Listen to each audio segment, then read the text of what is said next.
Most people have never heard this, but try and follow what I'm going to tell you. There are two kinds of law on the earth. One is called civil law, which is the law of the land, and one is called maritime admiralty, which is called the law of water. The maritime admiralty is banking law, and the law on the maritime admiralty says that you, because you came out of your mother's water, are a maritime admiralty product. This is why the ship is sitting in its berth and is tied to the dock, and the captain has to give a certificate of manifest to the port authority because money is changing hands. This is why when you were born, you have to have a birth certificate. And it's got to be signed by the dock because that's where the ship is tied to, is the dock. So the dock signs your birth certificate. Why? Because you came down out of your mother's water. You came down her birth canal. You are a maritime admiralty product, and therefore your birth certificate is signed by your mother, and where your mother signed on the birth certificate, get it, you will see it does not say parent or mother, it says informant. Your mother was informing the bank that she has just produced another product to be bought and sold. England, the British Crown, through international banking, owns your physical body, and that's the law. So the bottom line is that you are a maritime admiralty product, and therefore the banks own your body.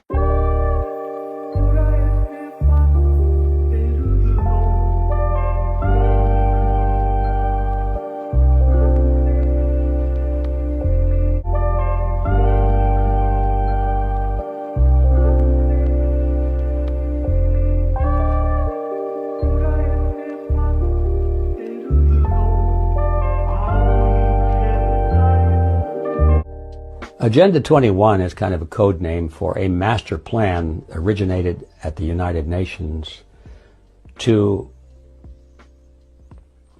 change the political and economic system of the world to one of total collectivism.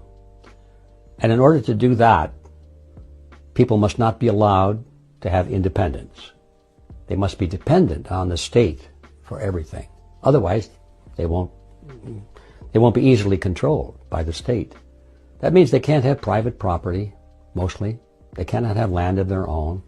They have to live in, preferably, high-rise apartments that are provided to them by the state as a benefit, so to speak. Oh, good, we got a free apartment. But these people at the top want all humans to be dependent on the largesse of the state. That means that they don't want anybody living out in the boonies. Anybody that's got a couple of acres of land and his own water supply and can grow his own food and that kind of thing, or have some sheep or some chickens, these people are a threat to the collectivist society because they aren't going to go to the politicians and say, please feed me, please clothe me, please give me shelter. They tend to be independent. That's the secret behind Agenda 21. They want people out of the country. They want corporations out there growing all the food and that kind of thing, but they don't want anybody living out there because that way they cannot be controlled. In order to control mankind, we have to get them all into the big cities. We have to rack them up and stack them up, get them dependent on the state for their food, their shelter, their electrical power, their water, everything. That's the dirty secret behind Agenda 21. In 2020, an exclusive organisation for the world's most powerful people, called Stakeholders, enacted a 10-year transition to a global authoritarian political system called stakeholder capitalism. It's a funeral of shareholder capitalism, and it's a birth of stakeholder capitalism. You have shown us the way forward. One of their agendas by 2030 is to own the food supply chain. Bill Gates became the largest individual owner of farmland. According to their reports, this is what they want us to eat. GMO wheat, every piece of corn I've ever eaten is GMO corn. So these are things that billions of years of using these products have been done.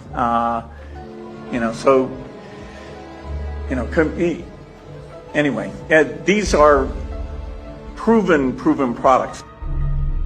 The stakeholders have an initiative to ban livestock. Cows alone account for about 6% of global emissions. So we need to change cows. And increase our consumption of Artificial meat, like Impossible or Beyond Meat, both of which I invested in. We'll have the convenience of printing it from our homes.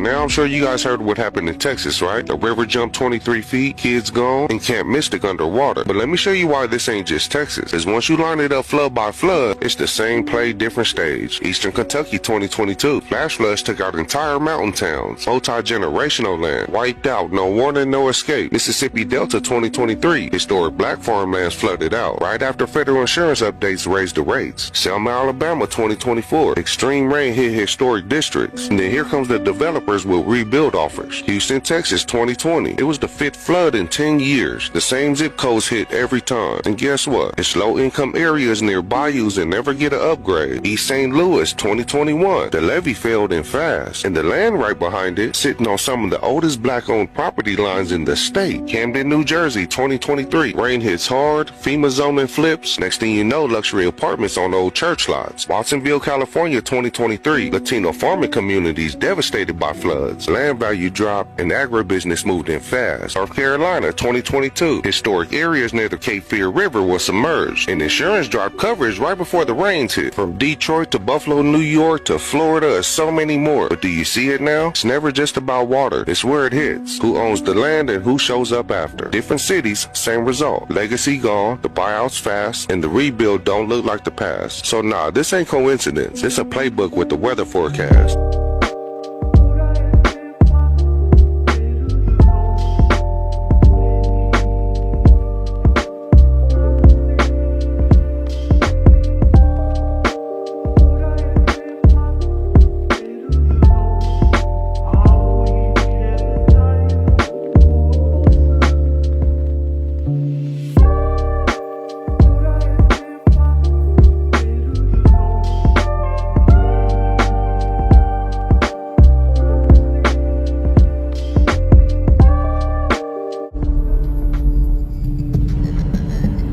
One man who knows the dangers only too well is Aman Jabi, who was at the forefront of digital development in Silicon Valley, California, for 25 years.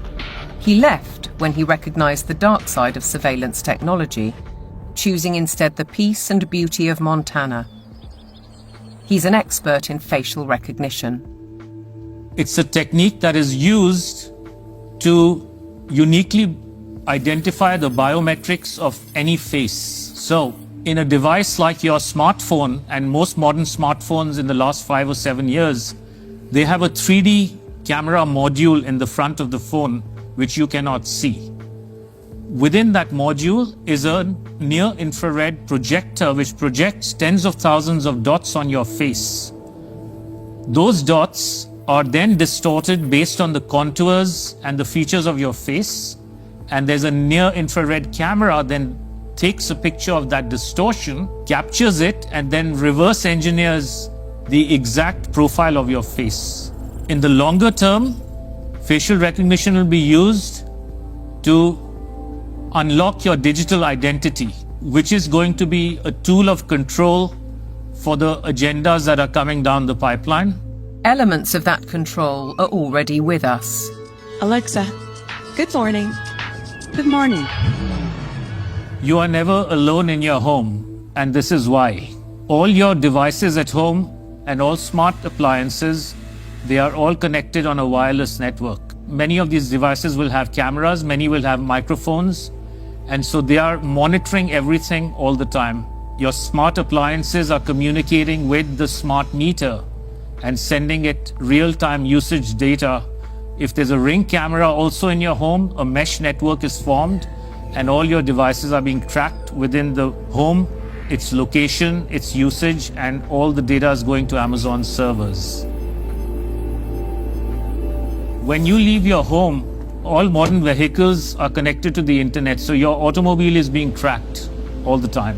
When you're going under a string of smart LED poles and smart LED lights on the highway and in the streets of your towns and cities, those form a wireless network and are tracking your vehicle. They are tracking all the devices on you, from smartphones to smartwatches when you're walking on the streets.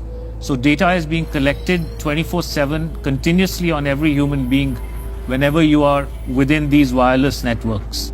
And it's obviously not good for health also because of all the electromagnetic radiation. In the long term, the plan is to pretty much lock up humanity in smart cities, which is kind of a superset of a 15-minute city. They've sold all the state and local governments and countries that smart cities are about sustainability and the good of the city. But in reality, the language from the UN and WEF and their white papers is all inverted. So, air monitoring is really about limiting mobility and no car ownership. Right? Surveillance, control via LED grid is why the smart lighting is there.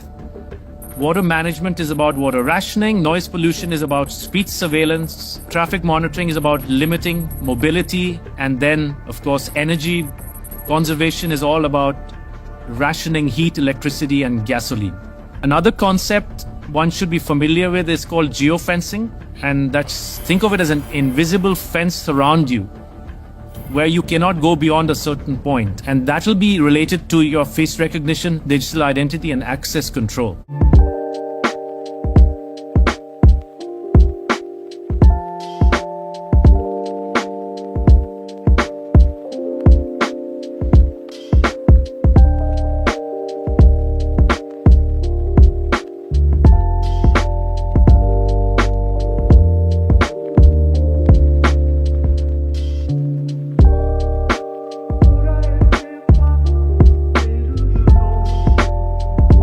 Your smart contracts, SoftBrick can turn off your digital currency beyond a certain point from your house. Our world has been turned into a digital panopticon. That means you can be monitored, analyzed, managed, and monetized. Surveillance capitalists are already making billions of dollars selling our information to big corporations, because this kind of detailed knowledge enables them to predict and influence our behavior.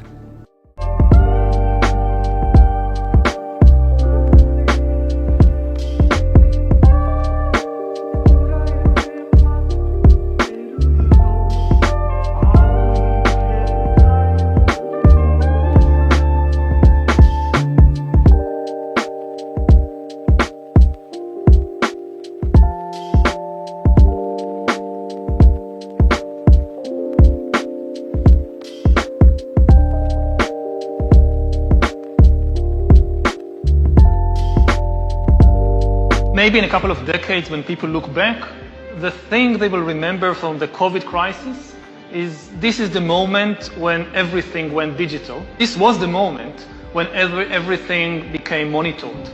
I think that the big process that's happening right now in the world is hacking human beings, the ability to hack humans, to understand deeply what's happening within you, what makes you go. COVID is critical because this is what convinces people to accept, to legitimize total biometric surveillance. If we want to stop this epidemic, we need not just to monitor people, we need to monitor what's happening under their skin. But exactly the same technology can determine what you think about the government. You know, anger is a biological phenomena just like disease. It's not some spiritual thing out there. It's a biological pattern in your body.